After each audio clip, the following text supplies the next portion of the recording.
Hey, Joey.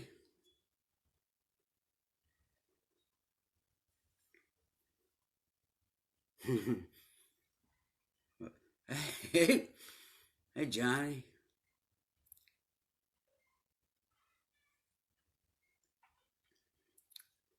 Hey, listen. I don't know what prompted me to do this.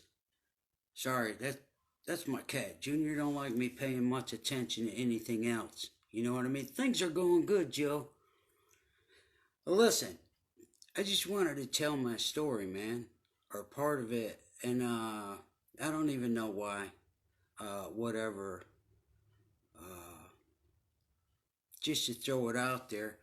Anyway, my name's Kenny, and I'm an alcoholic. My father was an alcoholic. A lot of alcoholism and drugs in my family. That's not why I was an alcoholic. I don't know why. Um, my first addiction was to chaos. Chaos was my first addiction. And, it's so weird even doing this with you guys because people have their Facebooks or social media set up differently. But for people who don't know me personally, these are friends. These are people I grew up with, people I went to school. There's going to be people on here that I did time with, people in here in the program. I come from a huge family and a lot of people. You guys are part of the story. I got to do like an anonymous fucking thing here and try not to spell out some names, but you guys are welcome to pop up if and whenever you want, whatever. I haven't scripted any fucking thing. I don't. I don't usually roll like that when I talk because part of my story involves the truth. It involves the truth of who I am, what I did, what happened, the way it was, what happened, and how it is now. I love you too, Kenny. A lot. I miss you. Uh, I'm an alcoholic, as I said. I started drinking. I was around 13 years old. I say 13 years old. It's kind of proverbial. People who discuss their drinking and drug addiction to me, and they're like, "Oh, on October 24th, fucking at 6:07 p.m." Listen, most of my life's a fucking blur, dude. It's a fucking blur. Not exactly sure half of the shit I did and when, but anyway. So the gist of it is, I had my first drink with my friend Dino, and that's all I'm gonna say because he's on here if he's watching or not. And it was in my tree fort at my grandma's house in Southgate, and was a fifth of Southern Comfort. Now, let me tell you, before that, I come from a big family, the Freeman side of the family. And ever since I was young, there's a lot of drinking, a lot of card playing, a lot of drinking, a lot of stuff. And man, unlike most an alcoholic story, I couldn't wait to be a fucking alcoholic. Now that sounds weird to people, but I'm telling you, I couldn't fucking wait. I grew up sitting at the little card table, for when we're having Thanksgiving and affairs and things like that. And I was at the card table, right? And we had our town club soda and Kool-Aid and this and that. And the adult table, that's where they had the good soda, the good pop, and the mixed drinks and all the things. And you couldn't have a Coke or a 7 Up or shit like that because those were for drinks. You know what I mean? So, like, we got stuck on the card table with the shit. So, I couldn't wait to graduate to that table. And I couldn't wait to be an adult. I wanted everything to happen super fucking fast. I hated being a kid. I hated school. I hated being told what to do. Again, my first addiction was chaos. So what had happened was there was also another intermediate place, and it was on the porch. Some of you motherfuckers were there. It was on the porch, and that's where you weren't quite big enough to be at the adult table, but you weren't sitting at the card table, so you were sneaking drinks and smoking a little pot and some shit like that. Sorry, I'm getting emotional. Linda's watching. So, you know, that was where we, smoked a little pot and drank some fucking drinks and this and that, and it was kind of the in between. Well, my coming of age was I was in my tree fort with my friend Dino, and we found a way to score a fifth of Southern Comfort, and oh my God, I got so drunk, I got so bad. I came back home and they're like, oh my God, Kenny Wayne's drunk. Kenny Wayne's drunk, And fuck, my dad didn't beat me or nothing, but the next morning things were different. They were in a bad way. Like I wasn't severely punished or something, but in some type of way I had arrived. If that makes any sense. I wasn't going to be ignored. I wasn't going to live.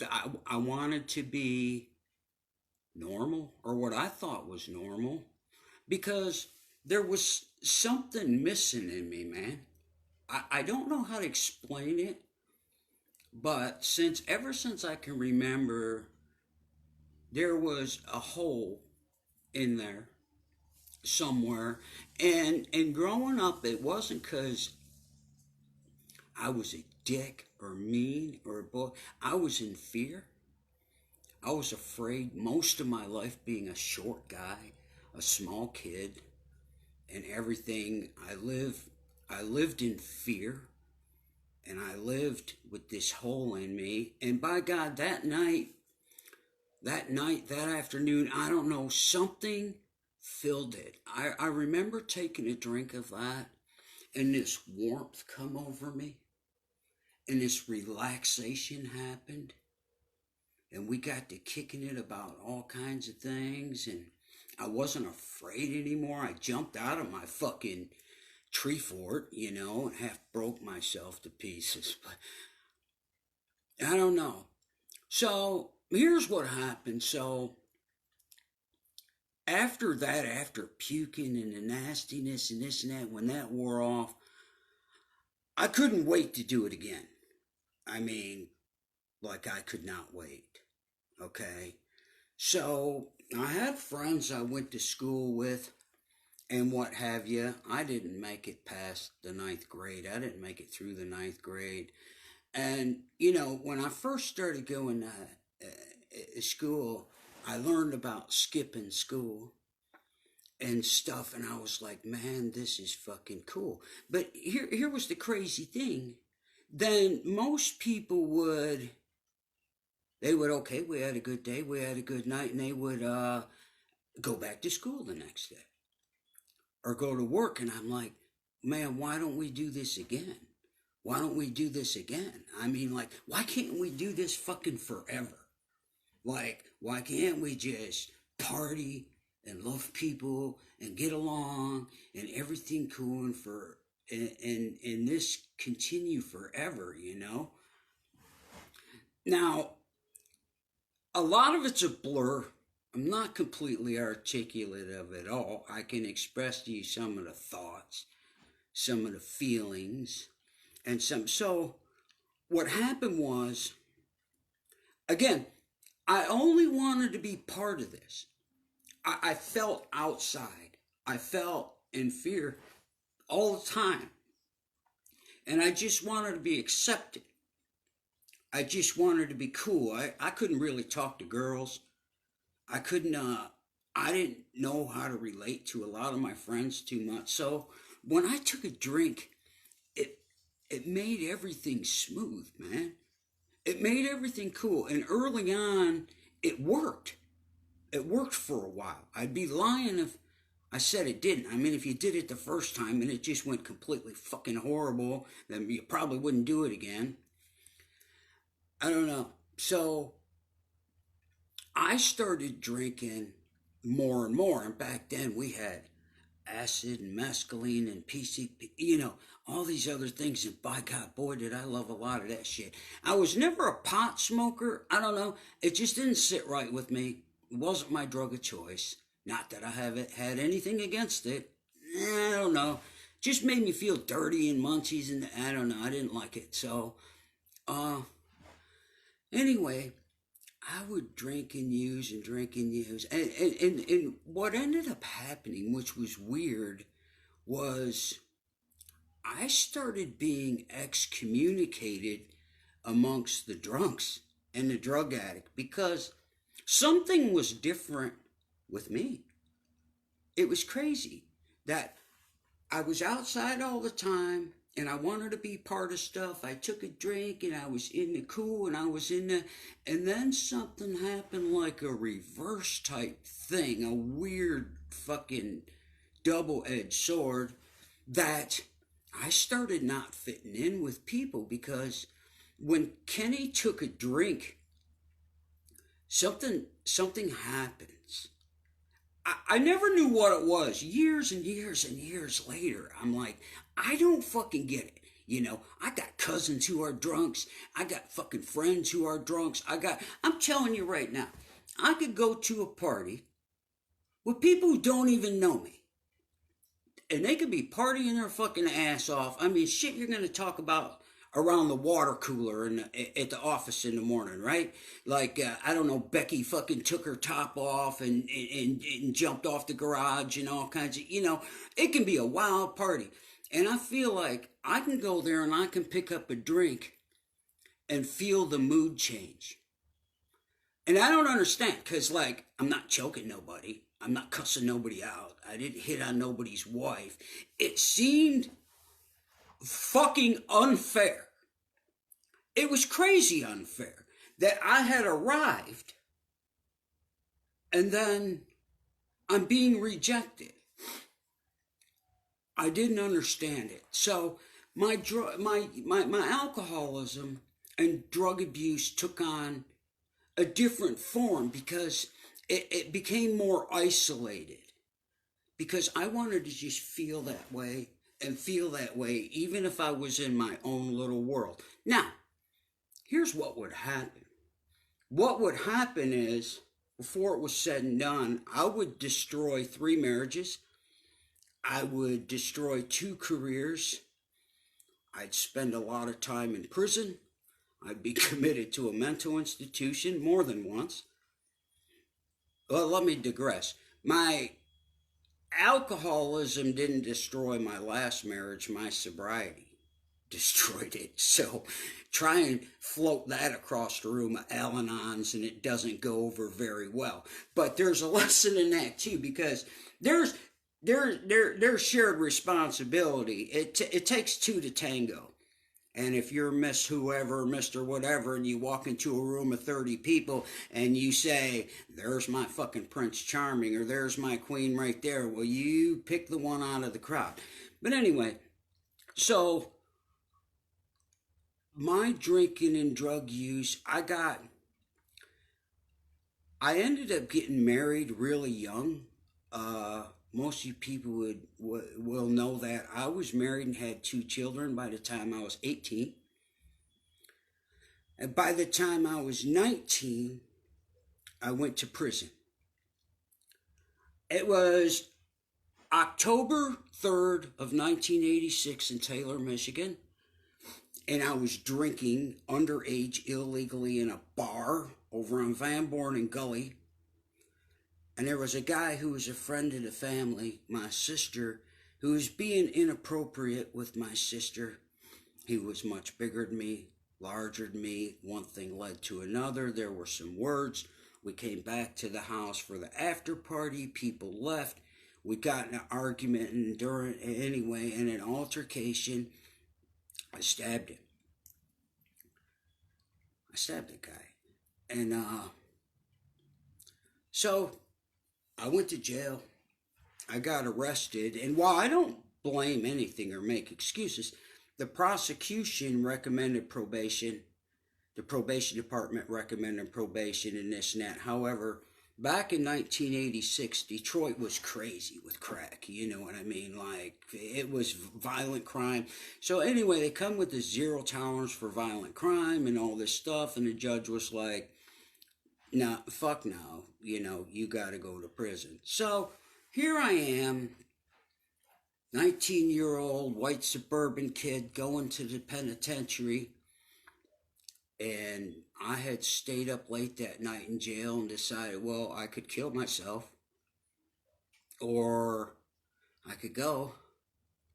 So I went, and anyway, there was an adjustment period, and I held my own.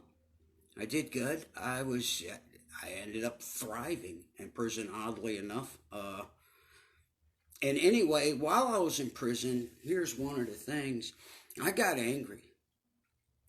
I was angry anyway. I was angry at life. I was angry at my parents.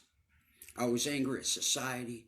I was angry at my teachers. Most of all, I was angry at God. I felt like I was dealt a fucked up hand right from the rip. I'm born with a fucking hole in me. Something's wrong with me. I can't fit in anywhere. I live in eternal fear. I found something that works, and it betrays me. And the world rejects me. I go through all this disaster. I end up in prison. And while I'm in prison, I'm blaming everybody. I still kind of blame other people and circumstances. But I did it. So while I'm in prison, I get angry. I'm so angry and so full of hate. And I met some cool people who shared my opinions. And I also learned heroin when I went in there. Drinking, it was cool and it was fun. And we used to make our own shit, but God, it was hard to get it done all the time. It was really hard to hide it. It's hard to walk around fucking drunk all the time. You don't want to be too shit-faced drunk because it's kind of a dangerous place sometimes. And, so I learned heroin. It was a funny story. This guy, Bob, I'll just say his name's Bob the bank robber, right? I'm tattooing. I learned how to tattoo, and I'm tattooing in prison. I'm making money, and I'm doing good. And he's like, hey, man, you should try some of this dope. And I'm like, what? And he said, yeah, well, see, he was trying to take a hostage. He needed a group. You know, you heroin addicts understand what that's about. You know, you need 2 or 3 people involved so that one of you can buy one for everybody one day, and then you got 3 days rest or respite so everybody, you know how the dope culture works. Anyway, he needed somebody on board, and me, I couldn't see the light at the beginning of the tunnel from the day I come in, because I did 6 years and 8 months on my first bit. I don't even hardly remember when I come in, and I couldn't see the light at the end of the tunnel, and things were kind of, I don't know, so whatever. So I give him some money, and he goes and gets some dope, and he comes back, and he said, here, do you want to snort it or whatever? And I'm like, nah, fucking hit me right, bro, you know, do me right. Oh my God, he shot me up, and I swear, I think I jizzed on myself. I mean, I was like, oh, baby, motherfucker, did I fucking find it, right?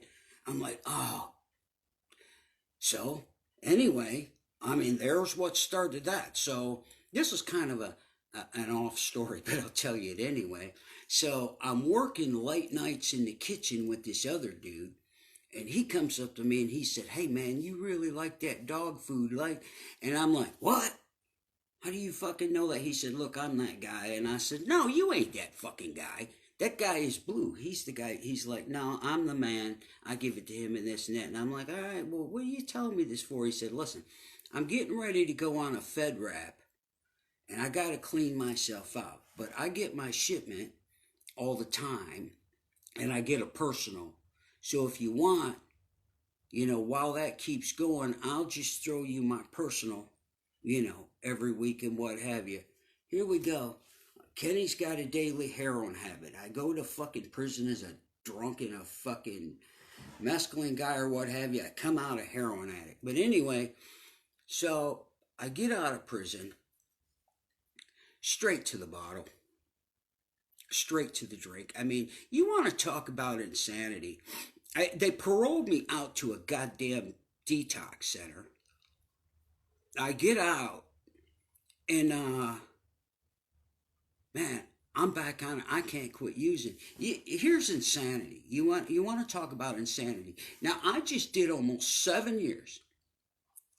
I'm on intensive parole because, well, while I was in there, I kind of misbehaved a little bit, right? You can go about it a couple ways, and I just figured I would make enough noise or a rep for myself to be accepted amongst my kind or what have you, and I did pretty well at it. There's guys in here I did time with. I'm sure they can tell and do often tell their own stories of me because I made quite a reputation in prison, honestly. So anyway, I'm out on parole, right? And you could quit using dope in 24 to 48 hours. It's out of your system. You know, I could not stop using dope long enough to just go drop a clean urine, man. So here's me telling on myself, Mom, if you're watching. So my mom worked, and my cousin Ann does now, work with in these group homes, for mentally handicapped people, or whatever the fucking political correct term is now. I don't know. But anyway, my mom, she had some of these colostomy bags. So here I was. I would go to the parole office, and I'm on intensive parole because somehow, and while I was in prison, I got declared a threat to the order and the security of the institution. Honest to God, true story, and there's a lot more of that involved. But yeah, I got to be too dangerous for prison, apparently. I didn't play with kids well. So, anyhow, I'll get this colostomy bag, and I go across the street in Lincoln Park to the McDonald's, and I filled it up with warm water, and I'd get a coffee and just put a few drops in there so it turned yellow. And I will put this colostomy, tape it to my side. It had to peel off and it stick to my side. There was a tube run out through my britches, and with three mirrors around and a parole agent over my shoulder and this and that, and me sticking the little hose into the bottle, covering it, well, you can picture it, covering it up to make it look right. Doug Merritt was his name, and former Green Beret dude, intensive parole supervisor for the dangerous guys. But he was like, man, I fucking know you're chipping. He used to call it chipping. He's an old school guy. He's like, I know you're chipping, and I can't figure out how you're beating this or doing this, but you're gonna, I'm gonna fucking get your ass. Now here I am in a parole office. It's just done almost 7 years. I say again, and with the fucking man over my shoulder, behind line, I can't stay clean long enough. The consequences were years back. It wasn't 30 days in jail. It wasn't 60 days and stuff. You're going back for a couple years. You might finish. I couldn't stay clean long enough to just try and pass a clean urine. I had to come up with some ingenious fucking thing. And that would be the story of my life. The story of my life from then on and stuff would be lying, manipulation, and by any means necessary, being anywhere but inside myself. I was never comfortable in my own skin. I didn't like myself. I hated myself. And then each time I would do these things, I stabbed a fucking man. I lied and manipulated and stole. I harmed other people and destroyed things. And it became like a cycle because I'd feel guilty about the shit I did. And I would use again. And then, so anyway. So here I am out on parole. I'm drinking and drugging and stuff like there's no tomorrow. Right? Sure enough, so I got this bayonet in the glove box of my car. I don't know. I go to report to my parole agent. We have a little altercation. We have a disagreement, and I threaten to kill him, basically. And so, that wasn't too bright. But I figured I was going down anyway, and I just kind of told him, hey, I'll get you before you get that gun out of your fucking ankle holster. And it was bad. So he searched my car, finds the bayonet and this and that. I go back for 2 more years. And, oh God, that was bad. I just got angry and more hateful and this and that. Okay, let me get going here. So I did almost 7 years. I did 2 years. I get out. I'm fucking nuttier than God knows what. I mean, man, I don't know. I'm a garbage pail for fucking drugs. I drink morning, noon, and night. I just, so anyway, this would wind up, I got involved in a bunch of shit. I got involved with some gangs and some other shit and this and that. Anyway, long story short, they start this whole anti-terrorism thing and this other shit and stuff like that. So the Bureau of Alcohol, Tobacco, and Firearms, they launch an operation to disarm me. It's called Operation Achilles, to disarm some militant fucking crazy militia guy, right? So sure enough, I'm drinking, partying, and I'm with it. So they raid my fucking house. I opened fired on them. And I don't know, I heard them come across the roofs and into the upstairs, and I shot through the floor at them. And I don't know. So again, that was bad, nasty stuff. That ended up a CIA agent named Jeffrey Geider and an ATF agent, Joseph Sicretti, and stuff. They grabbed my girlfriend at the time and threatened to kill her unless I give it up. And so I ended up giving it up. And well, anyway, so the state violates my parole. They send me back to the state while I'm waiting on the Fed stuff, and I end up in Supermax in the state joint. There's a lot of you guys out here, fucking, but yeah, I was insane. Everybody, I was absolutely insane, and while it seemed like I didn't give a fuck about nothing or nobody, I felt like I cared too much about everything and everybody. I always had looked at myself as a sort of a vigilante. You know, I stabbed a guy who fucking was hitting on my sister, and I stood up to the man at the parole office, and the United States government come after me, and I Billy the Kidded their ass, and I don't know. So, long story short, I'm up in Supermax, and I don't know, something changed. I just got tired. I got done. I don't know. So I finished my state bit. I did 10 years on that bit. I finished my state bit, and the fucking U.S. Marshals come to get me. And the warden come out making a big deal about, oh, you know who this guy is? I wanted to talk to you personally about who he is. And, well, you might be a big deal in the fucking state joint, but to the feds, they didn't much care about it. I mean, my friends were Medellin cartel guys and mob guys, and the feds didn't put a lot of big weight like the state did in my crazy activities. So anyway, I go to do the Fed joint. The marshals get me, and they're like, hey, are we going to have a fucking problem out of you? Because I've always been a problem to them. Any authority whatsoever. And I'm talking about a deep-seated, crazy, insane thing. Some people talk big shit, and they act like shit. But when the cops get them behind in a closed room, they start breaking down, They get yes sir, no sir type things. But me, I was crazy nuts. Even when nobody was looking, I was like, fuck you motherfuckers, I mean. But anyway, so they end up letting me out. I did 10 years. Altogether, I did almost 22 years.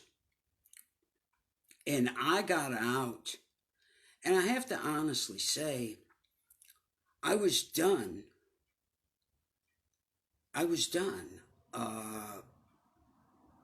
Being a knucklehead, but I wasn't done drinking and shit for sure. I get out. Well, first, it was almost 20 years. I left a part of 20 years. I get out drinking again. Drinking a fucking again. My cousin Ellen's probably on here. She had to take. But anyway, drinking again. Now, who would do that? I catch a drunk driving. It was nasty. I made a big scene fighting with the police in the street and all this business. It was on YouTube, I guess. So,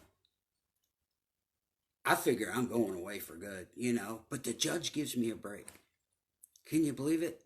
It gives me a break. Less than 2 weeks later, drunk driving number 2. I still don't have a driver's license to this day. Drunk driving number 2.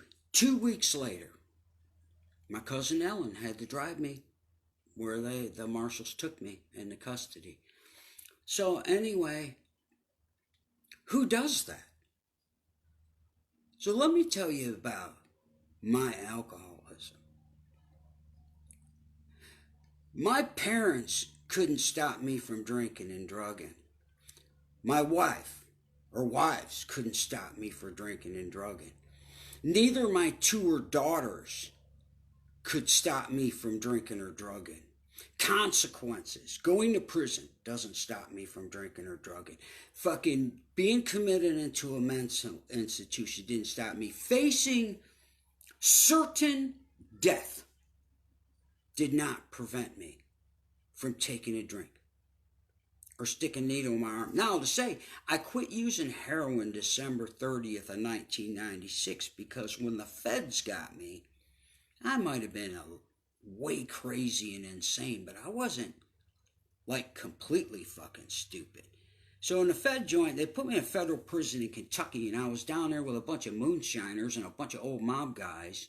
And there was a lot of drinking going on, but, you know, you stayed away from the dope. There was some dope there, but the feds had this weird thing the way they did it. If you caught a dirty urine in the state joint, you just get a dirty urine, you'd go to the hole for a couple weeks or what have you, that's that. But if you got caught with a dirty urine in a Fed case, while serving Fed time, they will supersede your indictment. They ain't fucking around. So my friend Mikey, he was a Medellin cartel guy. He was the one who had the fucking dope. So if you get caught with a dirty urine, the U.S. attorney would be like, oh, so you're buddies with the Medellin cartel, apparently, because they fucking trust you. You're doing their dope, so you must be part of their fucking shit. And then they will supersede your indictment and put RICO you on their shit. So... you know, I'm pretty crazy, but I don't know about just taking 35 more years just for the fuck of it. I mean, I'll jack off 2 years, or maybe 5 years, but I don't know about 35 years. Anyway, this is the insanity. But mind you, everybody, you know, at any point I could have just maybe not drank or got high. Seem kind of fucking simple. Maybe if I just went to school, got decent grades, didn't get high and just been a scared kid. The lengths I will go through. And I was so afraid all the time that I would do anything to prove to you that I wasn't afraid. I would go to any length to prove that I wasn't afraid. So I get 2 more years and the feds discharge my papers. So after 22 years in prison, in and out, doing a total of 22 years inside, I'm free. The Fed said, you're fucking done. And the U.S. attorney's like, oh no, we can't, you know, you need to put him back on some paper and do some stuff because this guy's a this and that. And the judge who's a Chief Justice now, Bernard Friedman in the Eastern District, Southern District of Michigan, Eastern District in Detroit, he said, no, he's going to either be dead or we're going to kill him or he'll be in prison forever. And, that'll be that. I'll never forget that when they come and got me one time and they put me in the bottom of a post office. And because of all the machines down there, it was fucking freezing. And they stripped me naked. And there was a senator who shall remain nameless, and a CIA agent, and the ATF, the Chief Justice, and a U.S. attorney that they flew in from Washington, D.C., who specialized in people like me, I guess. And they said, here's the deal. You're going to get out. We're going to let you out, and here's what's going to happen or not happen. We ain't going to hear about you ever again. If you pop up on our radar again, we're going to kill you. Basically, I don't know if Facebook's going to ban me for saying some shit like that. But, and that was that. So anyway, I chilled out while I was in there. But when I discharged my paper and I got out, I just set to drinking myself to death. I had been off the heroin already, and I just took to drinking full time, and I set to drinking myself to death. So I had met a girl and moved out here and got married, and she was a codependent, an enabler, which I also wanted to point out too. I help alcoholics and addicts nowadays, but I'll tell you one thing I'm not an enabler. I'm not a codependent. I help people who are willing to help themselves and do anything necessary not to pick up again. You can call me. But so anyway, I set myself to drinking, and here I am. I have hepatitis C from my heroin use. My liver's in failure. So 7 years ago, it was all coming to an end. My mom made a video on it. If you ever want to see her perspective of this whole chronology and the whole thing, it's heartbreaking to watch. She did some video with her church or something. But anyway, it was bad. My marriage just got bad and bad and bad, and I became homeless. And so my story ended, or newly began. I was sitting on a church steps on 3rd Street in Obispo, and it's not a real church, or I don't know, it's a California church. They do fucking Pilates and fucking sage-grass shit or something, I don't know. But it's not like Christian or Catholic or Muslim. So anyway, I'm homeless. I haven't eaten nothing in maybe a week. My liver is in failure. They picked me up a couple times. I had no electrolytes in my body. They picked me up and put me in the hospital, and they would give me the juice bags. And by 6, 7 in the morning, I'd rip my shit out, and I'd go get some more to drink. I'd find a way and get some more to drink. So on that, I don't remember the exact day of my first sobriety date, but it was 7 years ago around, and it was done. I was going to die. It was actually the coldest month in California history, the coldest week. I remember one guy coming and taking me to his apartment and put me down in the basement by a hot water heater for a night. I remember when the ambulance got me, they were talking about maybe having to have my toes cut off. I had jungle rot so bad in my feet. I had no electrolytes in my body. I shit my pants. And I remember that one night, I just kept calling people and asking for a can of food or a blanket or anything. And at one time, nobody answered me anymore. nobody, it was done. I go through my list of friends and my family, and nobody was taking my call. And it was over, and I was cold, and I was hungry, and at that point, I decided to die. So I tried to take my own life in a very real way, like not an attention way like I did when I was a kid, or cut myself or do some things and this and that. I won't get into details, but yeah, I was going to die. Matter of fact, when I was out and drinking and running around, the cops used to fuck with me all the time. You know, they'd roll up on me all the time, you know, do a slow drive-by, and I'm like, oh, fuck, what do these motherfuckers want, you know? And they'd say, Freeman, come over here. And they're like, put your hands on the car. And they're like, you got anything sharp in your pockets? And of course, I'm like, you'll be the first to know, motherfucker, right? And they're like, oh, all right, you know. So, and they'd take my vodka, and they'd be like, oh, you got your breakfast here. And I'm like, hey, give me my shit back, you know? And they'd be like, get the fuck out of here. And I remember after I got sober seeing some cops. I had coffee with some at the coffee shop down here. And I said, hey, man, why didn't you fuck with me? And they said, we figured you'd be dead. We figured you'd be dead. And so that night, I decided to die. And I woke up.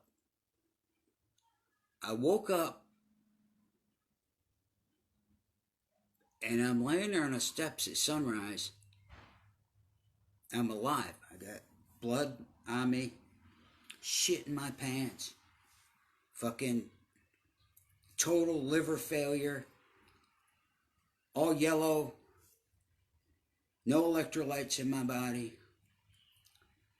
And I remember asking God, I'm not a religious guy. I never was religious. And I said, God, why the fuck am I still here? I said, my kids are grown. My marriages are gone. My careers are gone. My parole's done. I got no responsibilities, no accountabilities to anybody. I don't have any debts. I don't have nothing. And all I do is hurt people. Everybody around me, I just hurt people.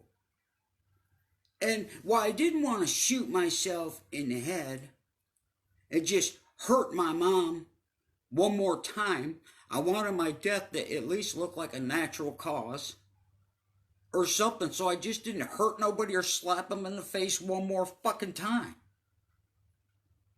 I just wanted to go. I cried to God, why don't you just fucking take me? What the fuck am I here for? I didn't know what to do. So I got up with my bleeding ass fucking feet, and I had some money in my pocket. It's weird. For a fucking week, I've been trying to beg people for a can of food or a blanket or this and that, and I had my hunting pants on, so you couldn't smell the shit and piss in my pants, because it was that new technology, that scent resistant and waterproof and stuff, and I had some money in one of my pockets, so I'll never forget. My feet's bleeding, I'm fucked up. I walked to the Long Beach Cafe downtown on Ocean Boulevard, and I went in there and I ordered a country fried steak. And I ate a little bit of it, much as I could, without being sick. And when I was sitting there, there was a veteran who was eating, and I went to the people and I gave them all the money I had left, and I said, pay for that guy's meal. And I gave my money away. And so I decided that I was going to go to treatment. Why that thought never occurred to me. I've been in CRI-Help 10 times. 10 into detox. But I'd never stay for the program. I would just get 3 days, 4 days, 5 days, get back on me. Though one time they put me in a highfalutin program, right?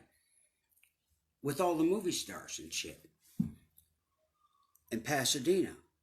It was funny because some of the times I go in there to detox and I would tell him, hey, I need to go to that highfalutin program. And my friend Scotty said, why don't you stay here with us? And I said, well, I can't stay here I don't want to be here because this is like ghetto. And he's like, what? And I said, well, you must not know who I am. You see, I can't. I said, look around here. All these guys are a bunch of tattooed up ex-convict, fucking heroin addict type of people. Do you see this fucking delusion? I'm a tattooed ex-con. If you never met me or seen me. So I was in such an insane delusion, man. But anyway, this one time now I wake up the walking fucking dead. I have my little meal and I have to get all the way over to Carson to the treatment center place. I got no bus fare.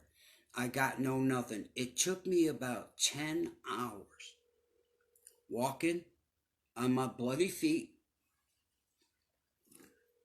I get there to Kaiser and they're not open and I can't sleep in front of the door because it's freezing. So I have to walk up and down the street all night till it opened up. And then when I showed up, I was done. I had nothing. It was pretty fucking pitiful. It was bad. And I just said, I'm done. Please help me. Because I wanted to be dead and apparently I'm not going to be dead. So I go to the treatment and I remember Scotty saying, here's Kenny again, right? Because I would always show up on a stretcher.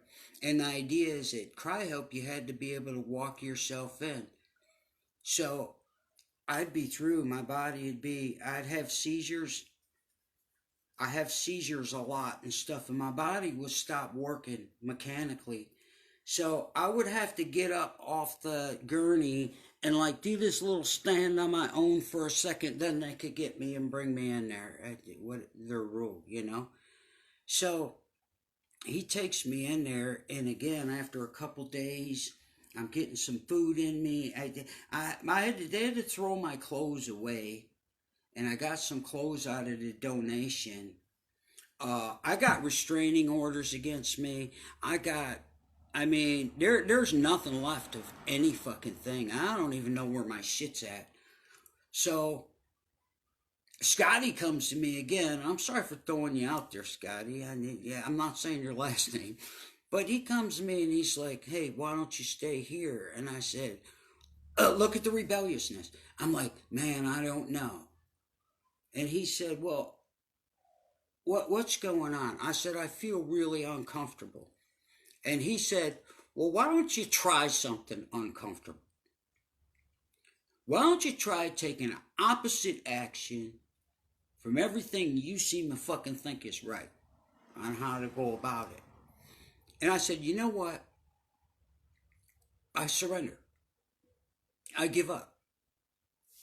Tell me what to do, and I'll do it. And he said, okay, get your shit together, and we're going to go next door. And I said, okay. I said, what do I do now?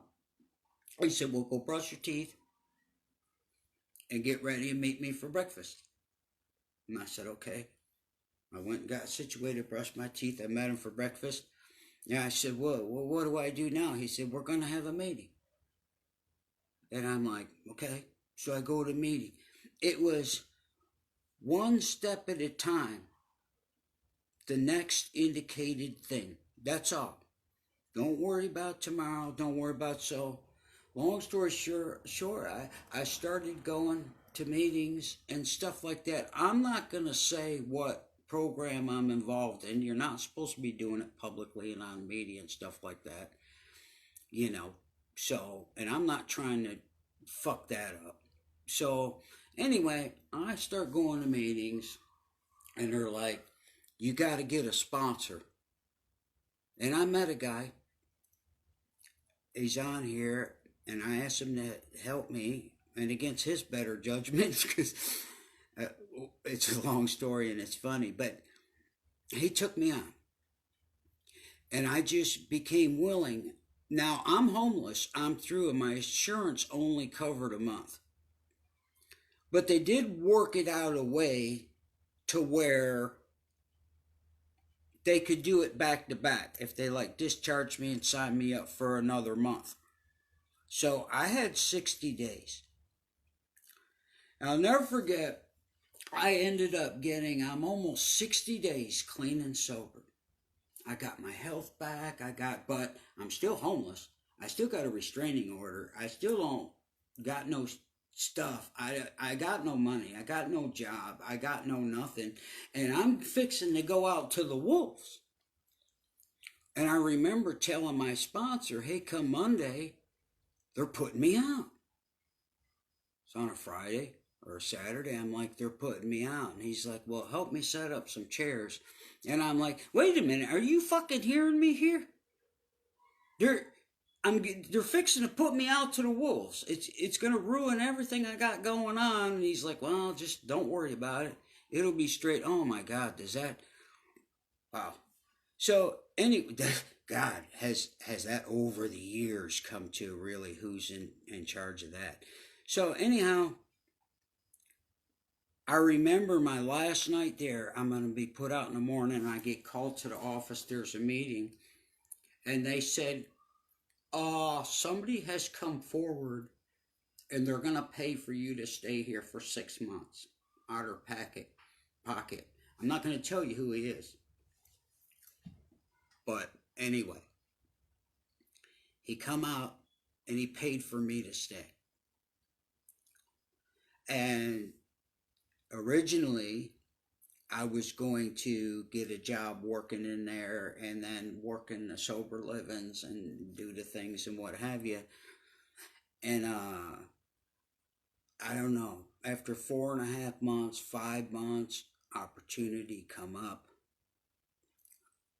I moved out and moved back home and stuff for a while. And I don't know, but something had really freaking changed. I got with my sponsor and we did the steps.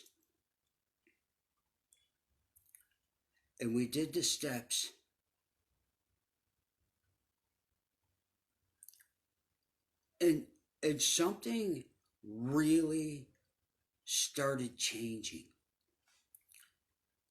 When I surrendered, when I stopped fighting, when I stopped lying, things started to change. And they started to change fast at times, slow at others. It's not that everything was perfect, you see. I would still have to go through a divorce because, like I said earlier, my sobriety. Something happened. People talk to my mom and they're like, wow, you got your son back. My mom will tell them, no, this is not the Kenny I ever knew. This is a different person. A good one. Or whatever, but my mom will tell you, no, he didn't come back. This is a different person. So anyway, as I got healthier and stronger, there was a lot of light being shined. And I'm not going to call punches on nobody or nothing like that and stuff. But the codependent dynamic was not working anymore. Okay? The people keep marrying drunks. There's two people fucking playing here, man. And and as I got sober, now I will say, there's been times where my sobriety was sabotaged by people in my life. Because, another thing that really fucking pissed me off, I was a good scapegoat, too. But I was willing to be a scapegoat. I mean, I liked it. So long as my self-esteem was fucking zero. We call it in the program incomprehensible demoralization. So long as I could drink or use, I didn't fucking care what people were doing to me. I didn't care what I was doing, what was being done. So long as I could keep doing what I'm doing, I was good. So anyway, when that was gone, I can't tell you how many drunks have had interventions on me. You know what I mean? If I had got a penny for every time a bunch of drunks had an intervention on me, I'd be a rich motherfucker. Yeah. See, that was the unfairness, what I talked about in the beginning. I'm like, how's a bunch of drunks going to have a fucking intervention on me? But I was a good scapegoat because somehow I was a little different or a little bit more unique in ways so that I was a beacon for other drunks and people to get the light off of them. You know what I mean? It's like, look at fucking Kenny. I'm not fucking stabbing nobody. You know what I mean? Oh, God, Kenny's drinking again. Jesus Christ, the world's going to come to an end. So, when that was gone, I think that was the most difficult times earlier in my sobriety. That was gone. And there were people rooting against me. Believe that. As crazy as that is. So, life wasn't absolutely perfect when I first got sober. And then I would leave that and get off on my own and then probably get in the most toxic relationship ever. I got involved with a sociopath, a true blue, bona fide, whatever. So anyway, that fucking nearly killed me. Ended up nearly putting me in prison and everything else in my sobriety. And here come the confusion again. But staying fast to my principles. And here was the principle. Being honest. Not picking up a drink or a drug no matter what. And helping other people. Every fucking thing in my life that has come good to me has come as a direct result of helping somebody else. I spent a year of my life helping another person's band, being a roadie. Now I have a band. I help people build and fix their houses. When I had nothing, when I was homeless. And now, it was so crazy how it worked when I got out of self-will. When I got out of plotting and planning and scheming and things and just give it to God. I'll say God. I'm not a particularly religious guy. I don't run around. I don't care how you define your higher power. I will tell you this from my experience, my story. I can only say what I know. There is no human power that can keep me sober. None. Kenny Freeman can't keep Kenny Freeman sober. My neighborhood can't keep me sober. The police can't keep me sober. The cops can't keep me sober. My daughter's tears in their fucking eyes because I'm putting water in their cereal because I didn't have milk because I used the money to go out and buy heroin didn't keep me sober. Losing my job didn't keep me sober. Losing everything I've ever fucking had didn't keep me sober. When faced with death, I chose to die. Nothing on this earth keeps me sober. I turned to God. Now, I didn't turn to God religious-wise, because if that were the case, that's been a terrible fucking failure, because drunks have been around for a long time. I turned to a God of my understanding. And thank you, my first sponsor, John, for teaching me that. I turned to a God of my understanding. That God was whoever it was. I don't know if his name's fucking Muhammad or Jesus or Jimmy or fucking Bill. I don't fucking know.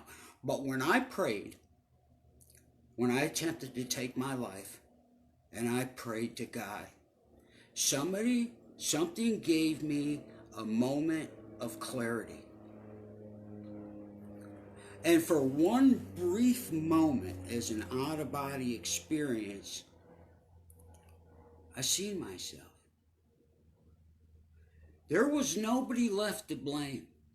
Call on my phone. Nobody's fucking answering. Here comes the cops driving by. I'm like, oh, here they come to fuck with me. They didn't. They didn't stop. There was no parole. There was no fucking nagging wife. There was nobody to blame. While everything and everyone was gone, my excuses were gone. Everything was gone. For the first time in my life, I'm not fighting or bitching about my stepdad. I'm not screaming about my real father's a drunk. I'm not crying about people in school. And it was just me. And that God I prayed to and gave me a moment of clarity, that was my God.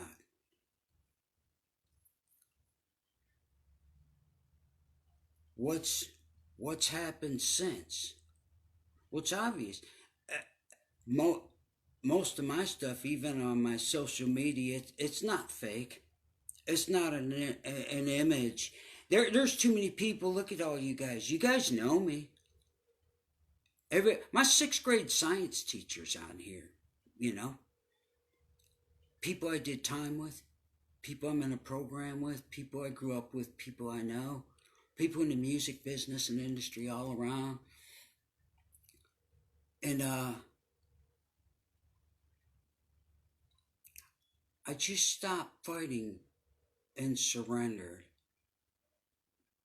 And then things began happening in my life. Here's what it is now. What it is now is I'm sitting on a couch in a beautiful beach house. I'm 3 blocks from the ocean. I smell the Pacific Ocean right now. That comes from you, Liz. Helping Liz. I keep, those of you who knew Liz, I keep reminders of her all over this house. And I met Linda. Linda came into my life. And Junior, our cat, fucking Logan, I'm surprised he ain't all over me right now. He don't like me paying attention to nobody else but him.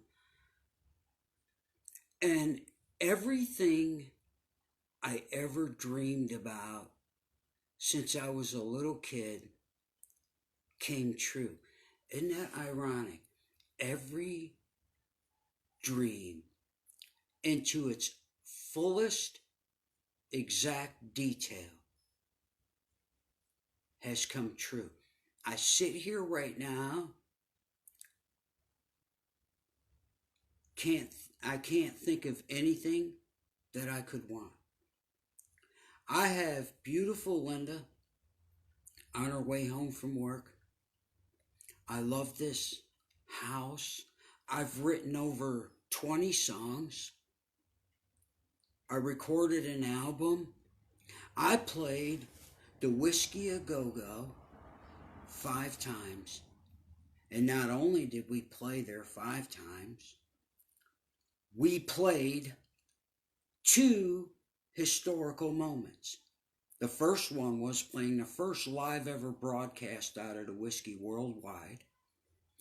And the second one was we were the very first band on the stage after it being closed to the public for over a year. We were the first band on the stage in over a year of the Whiskey being open to the public. 2 historic moments by the grace of God and my friends and family. So even with that, I sit here and I had always wanted a Marshall amplifier or a Gibson Les Paul. I have a Gibson Les Paul. I have a Fender Stratocaster. I have an Ibanez RG. I have a Charvel. I have two Marshall stacks. I have a Martin acoustic guitar. I have every piece of recording equipment, an incredible engineer. I don't know. And the crazy thing was, even while all the bad shit was happening, how everything turned around to be good. If it wasn't for that disastrous relationship, a lot of things was happening. Think about my prison. The worst thing that happened in my life, 10 years in the joint, when I was in the Fed joint. Now, while I was in the Fed joint, when I chilled out, like I said, there was a guy who was a boxer. His name was Hootie Brown. He used to box out of Spink Camp. Now, this is a really long story, so I'll condense it. But anyway, he was looking for somebody to teach how to box. And I'm like, I'm not a fighter. Not like that. I'll sneak up and stab you in the shower. Sorry. But I wasn't one of them. I had no fucking eye of the tiger, that's for sure. But anyway, I was quick, sharp, fast, and he wanted to teach me how to box. And I'm like, okay. So it's a long story, but he starts teaching me how to box. While he's teaching me how to box, I attract some attention. Because I got good really fast because I was humble, disciplined, I did. And then I attract this attention from these world-class martial arts guys. One guy, who would be my master, Carlos, worked with Paul Vunick, making hand-to-hand combat systems for the Navy SEALs and stuff like that and this and that. So anyway, and then we attracted this other guy who was in a concentration camp in China for 20 years, who used to teach people, a Muay Thai fighter who used to teach people how to ambush Chinese troops and disarm them and shit, and while they're exterminating the Uyghurs out there in Western China.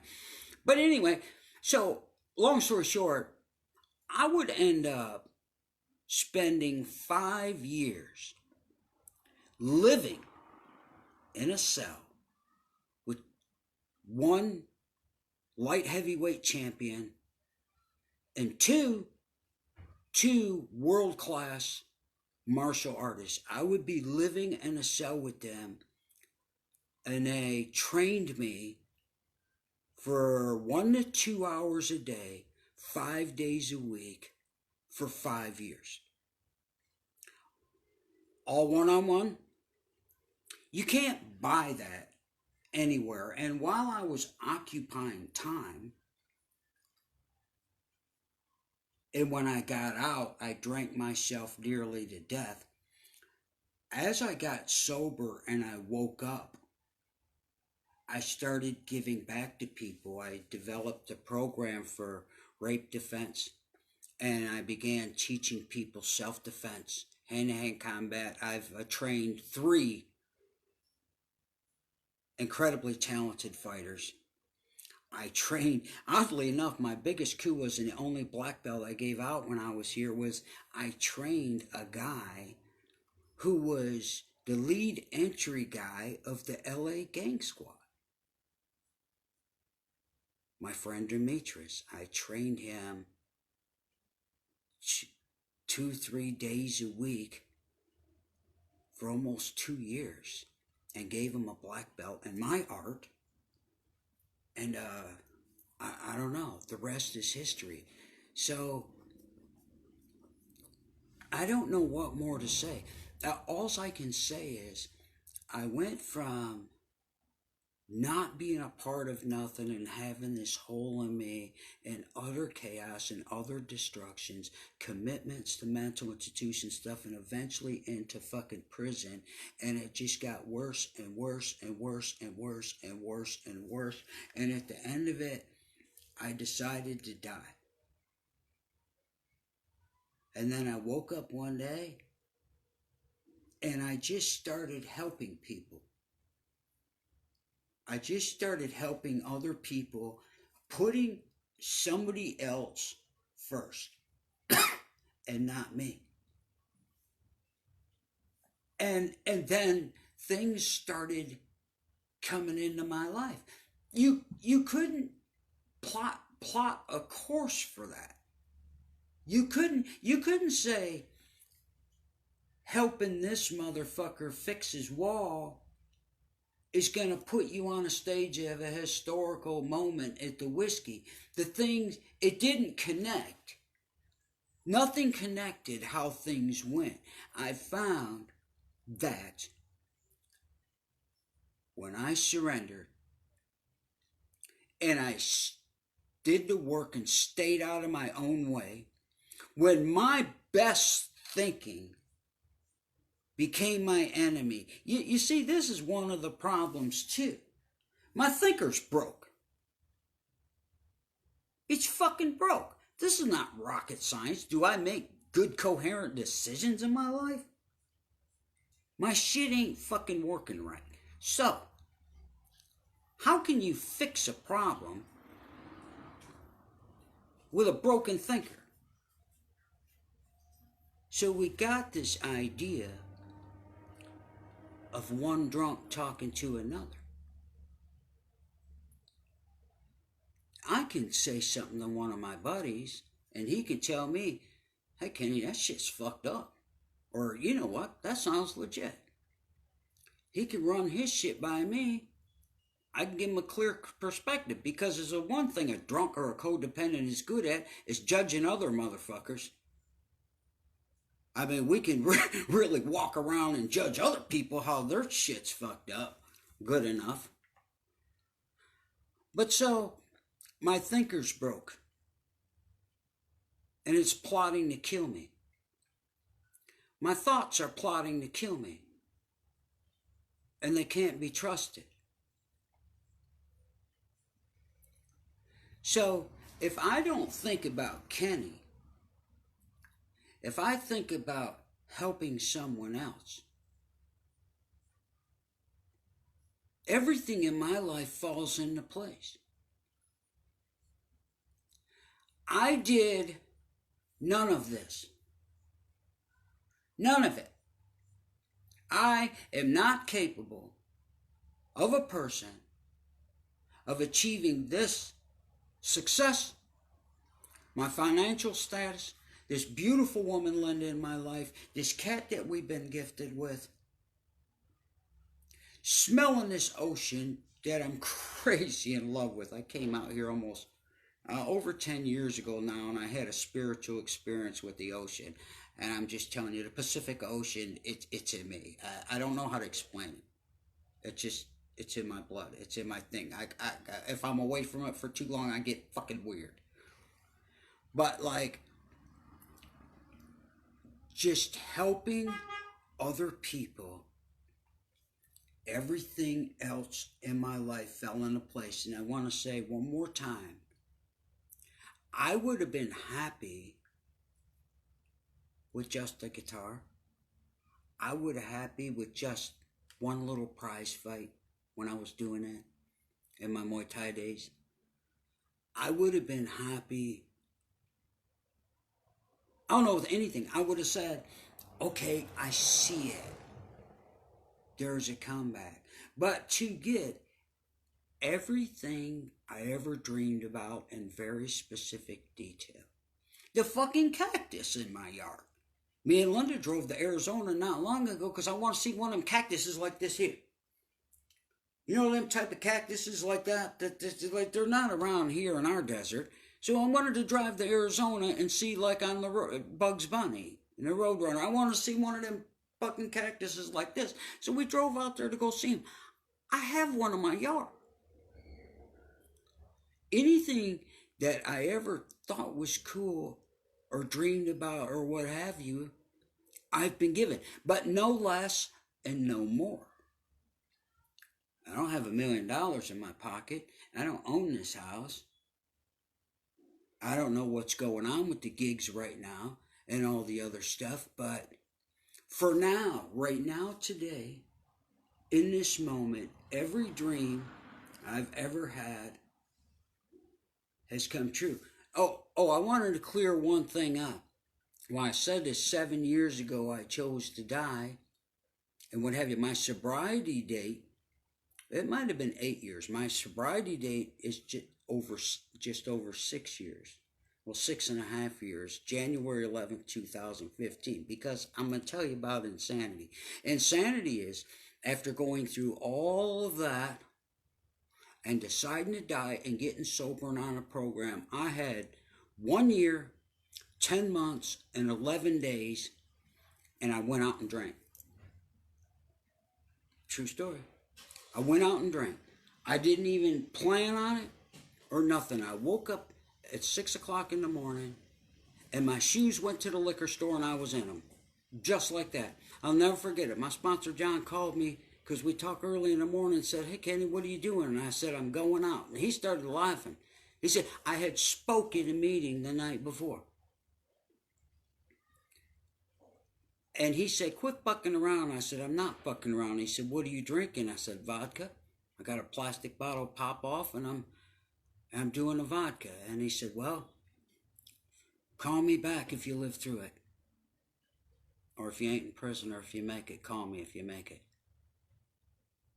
It went bad really fast. I was out maybe about 2 weeks, 2.5 weeks. But see, there's the insanity. After I told you my whole story, who would go out and pick up a motherfucking drink? Or pick up a drug? You got these motherfuckers running around telling me now, smoke pot, smoke pot. Yeah, that's fucking genius. And like, I'm totally clean, except for these Advils here, and I need them sometimes. But I'm still an addict. That's why I drink coffee by the gallon, and I chew tobacco, and I smoke cigarettes, but you know what? I've been in prison a long time, and I've never been in there once and asked somebody what they're in for, and they said they drank too much coffee and they killed their wife. Or they had to knock off a fucking liquor store to get some chewing tobacco. So I mean, I'm not really tripping on it. I know what I am. I don't use any mind-altering substances, anything that alters the mind or my emotions, because anytime I pick up a drink or a drug, I disconnect from God. I disconnect from my fellow man. I disconnect from the universe, and the universe starts rejecting me.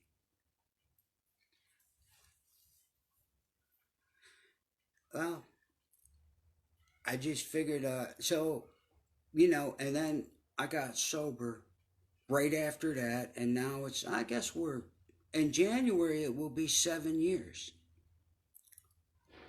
7 years clean and sober. And so, I don't know. I'm just happy now. I'm grateful I'm alive. I love getting on the Facebook and seeing all you guys I grew up with and I went to school with and the stuff. And again, if anybody needs help, you got me. But I'll say again a disclaimer. I'm not a codependent. And I will not help anybody to continue to live the lifestyle that they're living. I say this from my story.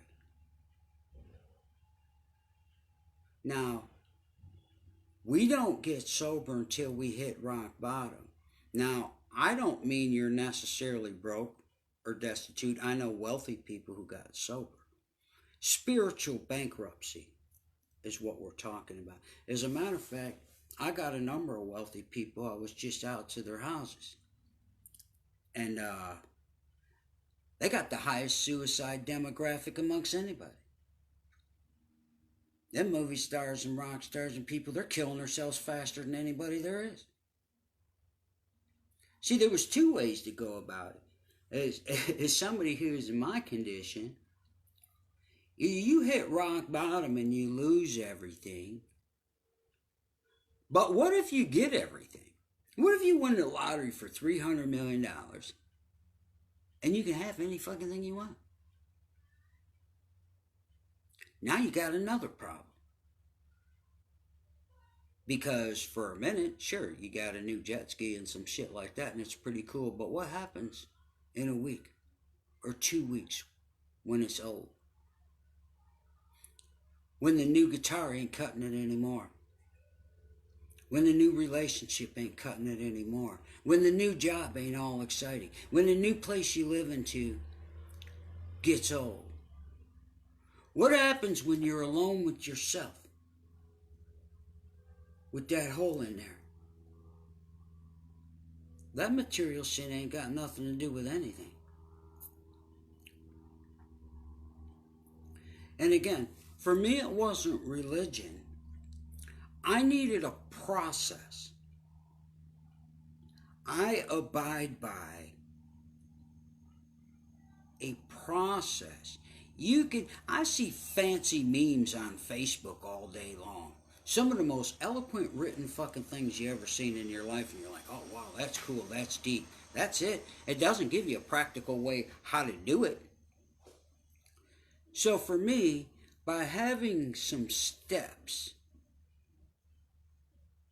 and a program of action, something I actually do each day,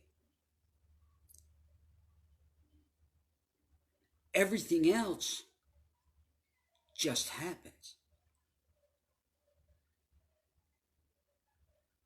So today again, I'm blessed beyond my wildest beliefs. I still don't really have no idea why. I don't know why.